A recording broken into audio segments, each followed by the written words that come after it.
Okay, you guys want an earworm of a song that'll get stuck in your head for a long time? It's the anthem to this movie, the title song. Still can't get it out of my head, and it'll be stuck in yours, guaranteed.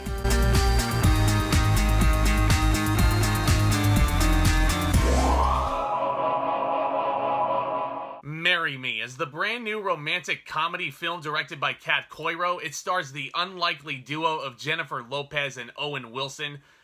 And I saw it. J-Lo plays pop superstar Kat Valdez, who's about to get married before an audience of her loyal fans. But seconds before the ceremony, she learns about her fiancé's cheating ways and has a meltdown on stage. In a moment of inspired insanity, Kat locks eyes with a total stranger in the crowd played by Owen Wilson and marries him on the spot. All his forces conspire to separate the unlikely newlyweds. They must soon decide if two people from such different worlds can find true love together. So this is the God's honest truth, guys. I honestly can't remember what movie I was seeing in theaters the first time I saw this trailer, but I just remember my eyes getting wider and wider as the trailer played out in front of me. Just because the plot, just describing it to you guys, it's ridiculous. Like, this is very typical romantic comedy material. And that actually, I think, is a nice segue into my issues on the movie, which I do want to address first. Number one, if you've seen the trailer for Marry Me, aside from a pleasantly, surprisingly sweet ending, you pretty much have seen the entire movie, beat for beat. This is pretty much exactly what was advertised in the trailer, so there's no misleading things here. And number two, there are just a ton of recycled cliches thrown into this film, which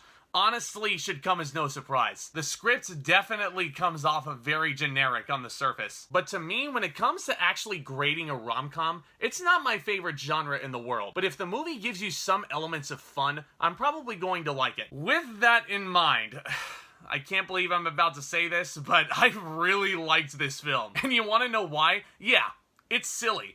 But isn't that the point? I found it extremely sweet. The chemistry between our two romantic leads is understandably awkward at first, because when wouldn't it be awkward with a situation like this? But then the movie keeps going, and the chemistry just builds and builds and builds, and I can't believe I'm saying this, I was rooting for these two to get together in the end. Both of them are meeting under completely ludicrous circumstances, yes, but the overall message of this movie of finding your answer to your problems, it's handled in a very clever manner that I was very surprised by. And ironically enough, speaking of problems, Owen Wilson plays a math teacher in this. Oh wow, I'm Charlie Gilbert. I teach math. I'm teaching these students to go to a mathalon. How perfect is that? But joking aside and my terrible Owen Wilson impression out of the way, he was very solid in this film. Like, you certainly understand where his character is coming from, and you feel the gravity of how much his life is altered by one little misunderstanding. And it's really sweet, actually. There's a lot of moments with him where I found myself smiling a lot. Even moments he shares with Sarah Silverman in this film had me on the floor. Might I add, Sarah Silverman was fucking hilarious in this movie. I wanted more of Parker. And a special acknowledgement also goes out to Chloe Coleman, who I cannot help but see a star on the rise when I see her. She really impressed me a lot in My Spy with Dave Bautista. She was one of my favorite parts of Gunpowder Milkshake as well last year. And now this. This is a career to keep your tabs on, my friends. I'm expecting her to become a superstar very soon. Speaking of superstars, I gotta talk about Jennifer Lopez. She basically plays, well, Jennifer Lopez. The complete polar opposite of Owen Wilson's character. Paparazzi is following her around everywhere. There's live streams of her just having fun at the bowling alley that hundreds of thousands of fans are watching. She has a manager played by John Bradley who is great as per usual. But above all else, with all those factors, J-Lo really surprised me here. She was probably the most fleshed out character of the bunch, and the most relatable. She really does a fantastic job of making us feel sympathy for this character. Now, I don't know if I can speak for everybody, but she's going through a heartbreaking situation. Not to get too much into details, but my heart has been broken before too. And J-Lo really captures that feeling excellently. I resonated a lot with what she was going through, especially towards the beginning of this film. What we know from the trailers, Bastian cheating on her. She is absolutely blindsided. Not in the Survivor way, mind you. That's the fun way to be blindsided. But you get what I mean. She captures that feeling to a T, so you gotta give her credit where credit is due in the acting department. Not only is her performance great, Her music is phenomenal in this film. And like I said, this is a promise. That title song will keep your toes tapping as you leave this movie. And even though the filmmaking can definitely feel more like a music video in those moments where the music actually comes on full blast, that does not take away from the power of the lyrics in here.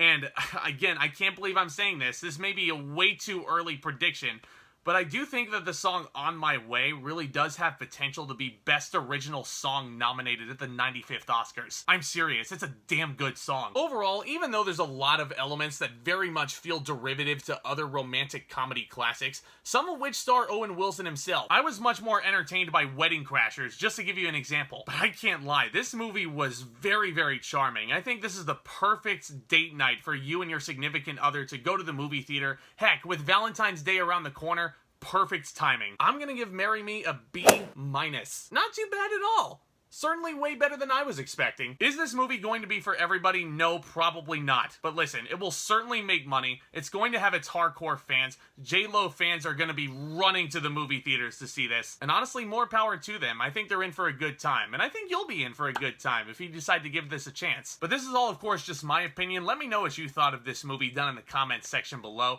Obviously, I love creating this content, but getting to interact with you guys just makes things all the more fun for me. And feel free to let me know down in the comments what's your favorite romantic comedy of all time is. Let's have a further discussion about that. It's an interesting topic. And if you guys are new to the channel, welcome, welcome, welcome. Do consider smashing that subscribe button as hard as you possibly can, along with that little notification bell right next to it. That way you guys can stay in the loop anytime there's a new upload over here. We're very, very close to 1,000 subscribers, which hopefully we can reach very soon. And don't forget to smash that thumbs up button on your way out. That would be absolutely terrific help as well. And stay tuned for more exciting content hitting my channel. I'm going to be continuing to discuss all the Harry Potter films and the build up to Secrets of Dumbledore.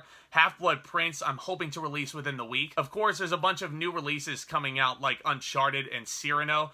And I'm almost done with Peacemaker, which just may be the best new piece of entertainment to come out in 2022. Stay tuned. But guys, y'all are the best. Again, thank you all so very much for continuing to show your support on the daily basis. And with all that being said, back talk, commence.